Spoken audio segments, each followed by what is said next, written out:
हम प्रीवियस वाली वीडियोस में क्वेश्चन नंबर 9 तक कवर कर चुके हैं, तो सेक्शन सी में आए थे। आज की जो वीडियो है उसमें हम क्वेश्चन नंबर 10 को डिस्कस करने जा रहे हैं और सवाल है हमारे पास, यूजिंग एनी न्यूमेरिकल मेथड, सही है, for finding the roots of the equation up to 2 decimal places, और इक्वेशन है x cube minus 2x minus 5 is equals to 0, और दो वैल्यूज दी हुई हैं आपको, एक ए की और एक बी की, जो कि 2 है और 3 है। सही है बच्चों। तो हम जो मेथड डिस्कस करने जा रहे हैं उस मेथड को हम नाम देते हैं, हम क्या नाम देंगे, ये नाम है इस मेथड का यूजिंग न्यूटन रैमसन मेथड। ठीक है बच्चों, आइए इस मेथड को देखते हैं। सबसे पहले आप क्या लिखेंगे, सबसे पहले आप लिखेंगे एफ एक्स किसके बराबर है, एफ एक्स बराबर है एक्स क्यूब माइनस, और उसके बाद है 2x, और उसके बाद है -5। सही है। उसके बाद आप इसका फर्स्ट डेरिवेटिव निकाल लीजिए, एफ डैश एक्स, तो एक्स क्यूब का डेरिवेटिव हो जाएगा 3x² -2। ठीक है, और उसके बाद फिर न्यूटन रैमसन के बारे में लिख लीजिए कि एक्स एन जो बराबर होता है वो बेसिकली आपके पास बराबर होता है एक्स की, यहाँ पे n-1, और उसके बाद माइनस यहाँ पे एफ ऑफ एक्स n-1, और अपॉन में आपके पास उसका डेरिवेटिव आता है F dash of x n-1। सही है, ये इसकी बेसिक फॉर्म है। अब हम फर्स्ट इटरेशन की बात कर रहे हैं, और ये याद रखिएगा n की value 1, 2 and 3 and so on होती है। सही है। अब हम क्या करते हैं, for first iteration, for first iteration, first iteration में n की वैल्यू हम क्या रखते हैं भाई, n की वैल्यू 1 रखते हैं, तो ये x1 हो जाएगा, और ये बराबर हो जाएगा x नॉट माइनस, ये हो जाएगा F of x not, upon में आपके पास क्या आएगा, F dash of x not. सही है बच्चों। तो सर हमें एफ ऑफ एक्स नॉट निकालना पड़ेगा और F dash of x not निकालना पड़ेगा, तो हम क्या करते हैं, तो एक्स नॉट की वैल्यू कैसे आती है, इन दोनों को ऐड करा के 2 से डिवाइड करा देते हैं, तो 2.5 आ जाता है। तो हम क्या करते हैं, सबसे पहले एफ ऑफ एक्स नॉट निकाल लेते हैं। एफ ऑफ एक्स नॉट का मतलब है, यहाँ पे हम 2.5 का क्यूब -2 मल्टीप्लाई बाय 2.5 लिखेंगे, और आखिरी में -5। इसको सॉल्व करेंगे तो आंसर आएगा 5.625। इसी तरह F dash of x not अगर निकालते हैं, तो यहाँ पे 3 है, एक्स 2.5 के ऊपर यहाँ पे स्क्वायर -2, इसको भी सॉल्व करते हैं तो हमारे पास आंसर आता है 16.75।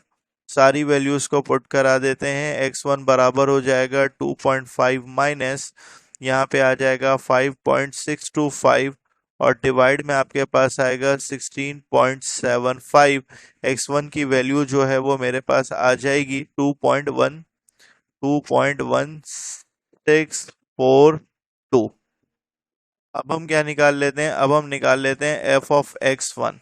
एफ ऑफ x1 निकालने के लिए दोबारा से सारी वैल्यूज को पुट करना पड़ेगा। एफ ऑफ x1 की जगह पे 2.1642 लिख दें। ठीक है, उसके बाद हमारे पास क्या था, एक्स क्यूब था ना, तो इसका मतलब है 2.1642, इसके ऊपर क्यूब लिख दें, और उसके बाद -2, और यहाँ पे क्या लिख दें, 2.1642। ठीक है, और उसके बाद आखिरी में क्या था, -5 था। इसको जब मैंने सॉल्व किया तो मेरे पास आंसर आया 0.808। सही है। इसी तरह एफ डैश ऑफ x1 भी निकाल लें। F dash of x1, F dash of x1 अगर निकाल लेते हैं तो एफ डैश ऑफ x1 की जगह पे 2.1642 लिखेंगे। सही है। उसके बाद इसका जब डेरिवेटिव हमने निकाला था वो 3x² आया था ना, 3 यहाँ पे 2.1642, इसके ऊपर स्क्वायर, और उसके बाद जो है वो यहाँ पे सिर्फ -2 था ना। इसको सॉल्व करते हैं तो हमारे पास आंसर आता है 12.0513। सही है बच्चों। अब बारी आ गई किसकी, सेकेंड इटरेशन की। अब अगर मैं सेकेंड इटरेशन करता हूँ, सेकेंड इटरेशन में करता हूँ तो मुझे x2 का फॉर्मूला लगाना पड़ेगा, और x2 जो है वो मेरे पास क्या आएगा, x2 जो मेरे पास बराबर आएगा वो आएगा x1 minus F of x1 upon F dash of x1। अच्छा जी, सारी वैल्यूज हम निकाल चुके हैं। 2.1642 0.42 था, माइनस ये था आपके पास सर 0.808 डिवाइडेड बाई यहाँ पे था 12.0513। तो x2 को सॉल्व करने पे जो हमारी वैल्यू आ रही है वो आ रही है 2.09 और 71। सही है, सेकेंड इटरेशन भी हमारे पास हो गई। उसके बाद बच्चों हम क्या कर लेते हैं, हम f ऑफ x2 और f डैश ऑफ x2 निकाल लेते हैं। सही है, तो यहाँ पे हम f ऑफ x2 निकाल लेते हैं, तो वो क्या आ जाएगा, इसका मतलब f ऑफ 2.0971, इसका मतलब हो जाएगा 2.0971 का क्यूब माइनस 2.0971 और आखिरी में -5। तो इसकी जो वैल्यू आ रही है वो आ रही है 0.02848। सही है, इसी तरह आप f डैश ऑफ x2 निकाल लें, मतलब f डैश ऑफ 2.0971। सही है, और यहाँ पे आ जाएगा आपके पास 2.0971 और उसके ऊपर स्क्वायर -2। जब मैंने इसको सॉल्व किया तो मेरे पास f डैश ऑफ x2 की जो वैल्यू आई वो आई 11.19 और उसके बाद 348। सही है बच्चों, ये इसकी वैल्यू आ गई। ठीक है, तो हम यहाँ पे थोड़ा सा गैप कम कर लेते हैं। अब उसके बाद सर हम थर्ड इटरेशन की तरफ आ जाते हैं।